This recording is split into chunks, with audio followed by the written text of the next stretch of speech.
they have disjoint for no reason.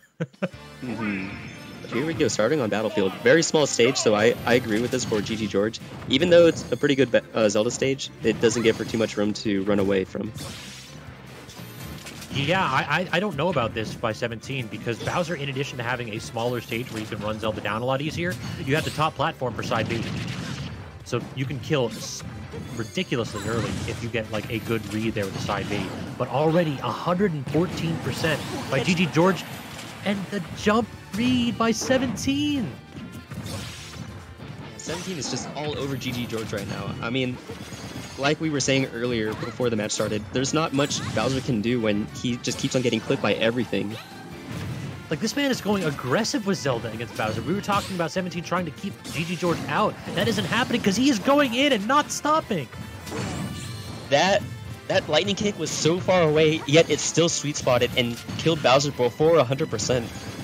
Yeah, that move is, I think, stronger than Falcon's knee. It is silly how good lightning kick is in this game. And going off stage with Din's Fire, he is going in. This man out here saying Zelda doesn't need to be played defensively. Let me show you. It's like, all right, I'm fighting Bowser. I can hit him with every single one of my moves. I don't have to be accurate with it at all or anything. You can see it here. This is so hard for Bowser right now. Punish? No? Okay. Yeah, he stepped back a little bit too far, perhaps. A bit concerned with the disjoint there. Gets the grab. Forward throw will not kill quite at this percent. We're going to try for a forward tilt. No, good coverage with the knight. Yeah, that's what I was thinking. It looked like he was trying to set up for a lightning kick and couldn't get it in time when he could punish before. And that time he was able to punish with the lightning kick. My lord, 17 out here showing that Zelda don't need no knight when she got them heals, son. Yeah, those kicks were fast and frequent. They're pretty dazzling. That was a beating right there. I think George needs to take a moment to collect himself and consider what he will do, because it seemed as though he didn't have an answer when 17 was playing aggressive. I think a different stage may very well be in his future right here.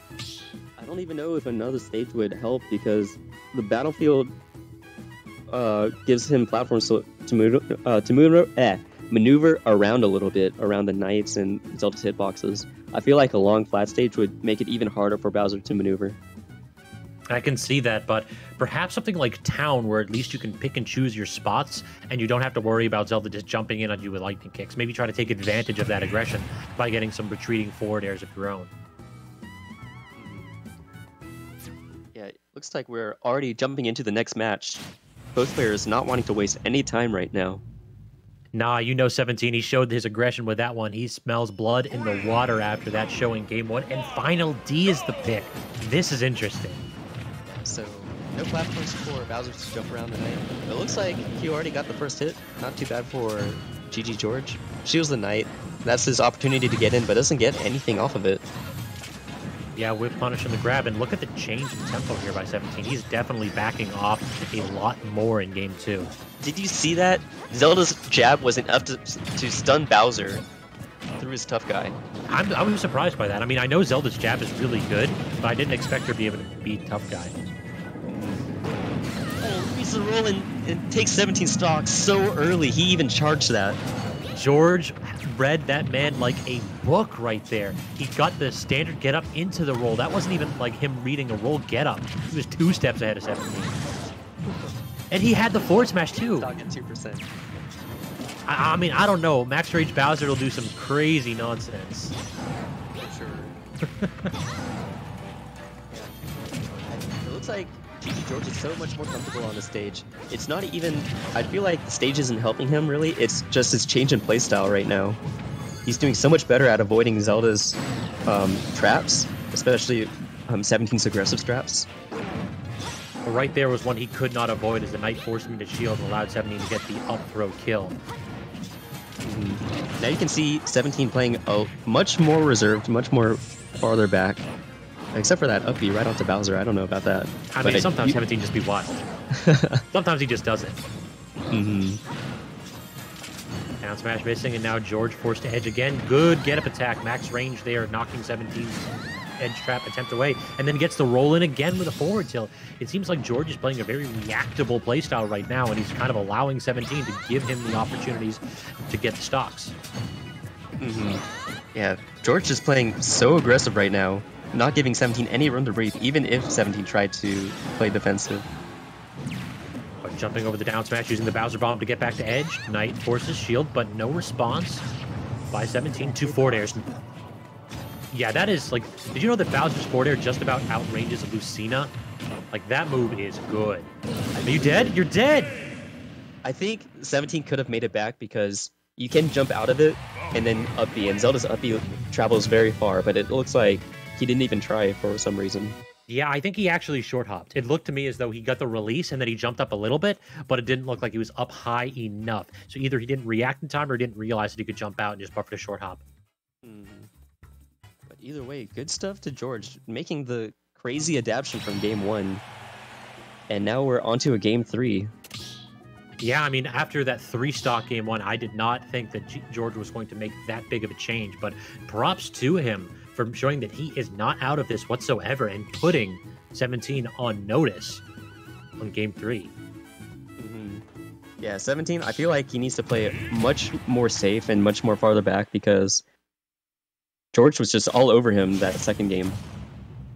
Yeah, he was showing that the minute that you give him something that he can react to, he will respond with a kill move. Every single time that he got kills on 17, it was because 17 was basically rolling in, or 17 was tossing out an unsafe option. If you roll in on Bowser, like, well, he's got a lot that covers that space. And the kill power on top of that, too. Oh, yeah. The 53% already in another small stage by 17. Yeah, so... That's 0 to death? No, not quite. Bowser too heavy. Do it again.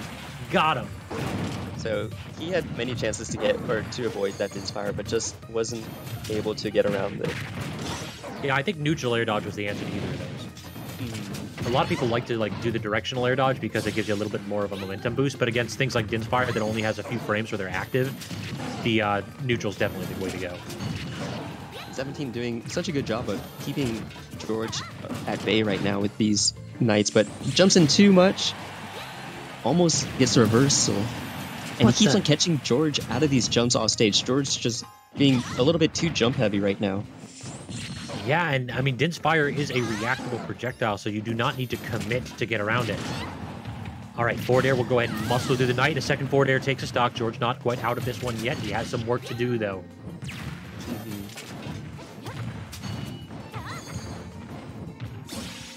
Dash dances in, but gets caught with a lightning kick from George back at edge. Jumps in with a down air, but that is not safe, my dude. And then it gets the low Din's Fire. No, great avoidance by George. But the Knight set up into the falling back forward air by 17. And he gets a JB3.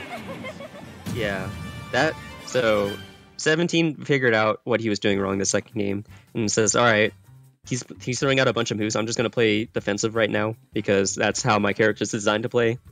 And he just waited for George to throw out a move and then punish it. And then on top of that, as soon as he got George off stage, he knew George always wanted to jump. And so he just threw the Din's Fire up high, and George kept on jumping right into it.